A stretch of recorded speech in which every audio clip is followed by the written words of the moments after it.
Doctor صاحب ہمارا آج کا پہلا سوال جو ہماری ٹیم نے چنا ہے وہ ہمیں لاہور سے شاہ عالم مارکیٹ سے کبیر اللہ صاحب نے بھیجا ہے. کہتے ہیں السلام علیکم ڈاکٹر صاحب. وعلیکم السلام ورحمۃ اللہ. آگے لکھتے ہیں تجارت یا کاروبار سنت رسول صلی اللہ علیہ وسلم ہے. آپ صلی اللہ علیہ وسلم نے بھی اپنی زندگی میں تجارت فرمائی اور حضرت خدیجۃ الکبریٰ رضی اللہ تعالی عنہ جیسی مالدار خاتون نے آپ کے انداز تجارت سے متاثر ہو کر آپ صلی اللہ علیہ وسلم کو نکاح کی پیشکش فرمائی. لیکن میرے ساتھ معاملہ الٹ ہو رہا ہے. میں نے تجارت کی غرض سے کئی مرتبہ انویسٹمنٹ کی لیکن ہمیشہ میرا پیسہ ڈوب گیا. سونے کو ہاتھ ڈالتا ہوں تو وہ مٹی ہو جاتا ہے. مہربانی فرما کر کوئی وظیفہ عنایت فرما دیں. شکریہ.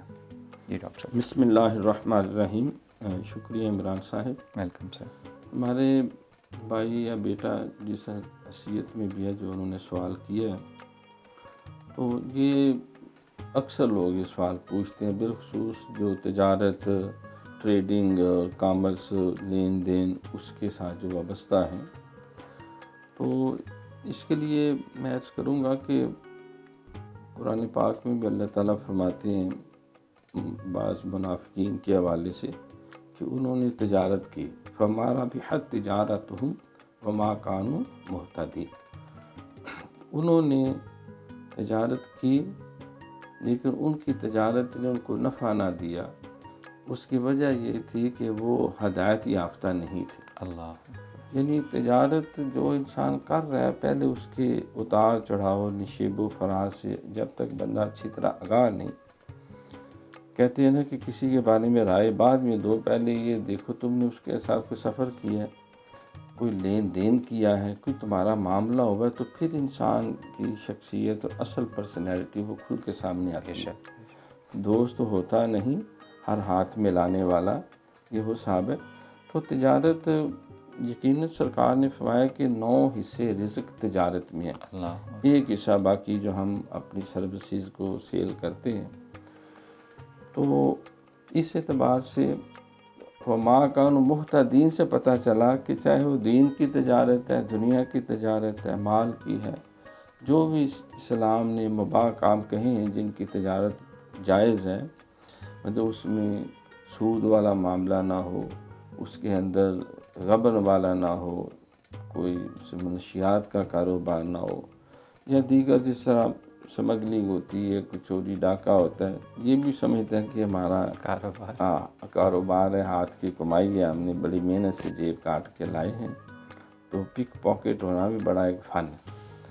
تو جو جائز تجارت ہے اس کے لیے بھی انسان کو پہلے اس کو سیکھنا پڑتا ہے، سمجھنا پڑتا ہے. عام طور پہ ایک بات مشہور ہے کہ پہلے سال چٹی، دوسرے سال ہٹی، تیسرے سال کھٹی.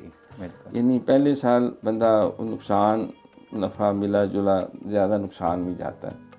دوسرے سال اس کی ساکھ بنتی ہے، اس کی دکانداری بنتی ہے، اس کا جیسے ہم کہتے ہیں ٹھیا ایک بنتا ہے، تو اس کا تعارف ہوتا ہے کہ ہاں یہ بھی شوگر کا بزنس کرتا ہے یا فلور کا بزنس کرتا ہے، یا اس کے پاس بھی ہر قسم کا آئل ہے، یا کوئی مشین ہے، یا کوئی اسپیئر پارٹس ہے، کوئی شے بھی وہ بیچتا ہے.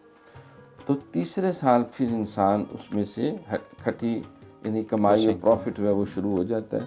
تو بات چاہتے ہیں کہ ہم نے آج کام شروع کیا ہے تو اگلے دن ہی ہمیں پروفٹ آنا شروع ہو جائے، اور اس طرح کا پروفٹ آئے وہ جو فلاں سیٹھ صاحب یا شیخ صاحب یا خواجہ صاحب جو ہے وہ جو تجارت کر رہے ہیں پچھلے 25 سال سے، ان کے والد صاحب کا بھی ساتھ تجربہ شامل ہے اور وہ روز اتنا کماتے ہیں، مجھے بھی اتنا آنا چاہیے. تو ایسا نہیں ہوتا. تو ویسے اس کے لیے ایک کلام بھی بزرگوں نے بتایا تو اللہ کو پائیوال بنائیں، نیت کریں کہ جو بھی پروفٹ ہوگا اس میں کچھ میں امر خیر میں اللہ کی رضا کے کاموں میں صرف کروں گا. اور دوسرے نمبر پہ جو ہے وہ اس کے لیے سورۃ قریش جو ہے فجر کی سنتوں اور فرضوں کے درمیان جو ہے وہ 21 یا 41 دفعہ وہ پڑھے، اور ویسے بھی چلتے پھرتا پڑھتا رہے، اس کو زیادہ اپنے ورد میں رکھے اور باوضو رہنے کی کوشش کرے. اپنی زبان کو کوئی نہ کوئی ذکر سبحان اللہ، الحمدللہ، اللہ اکبر یا درود شریف سے تار رکھے، اور ساتھ اللہم یا سمیع یا سمیع پڑھ کے اپنی دکان یا ڈیرے پہ چلا جائے، یوں گاہکوں کے تصور میں دم کر دی، تو انشاءاللہ اس کا بھی بڑا مثبت اثر ہوگا. انشاءاللہ. بہت شکریہ ڈاکٹر صاحب.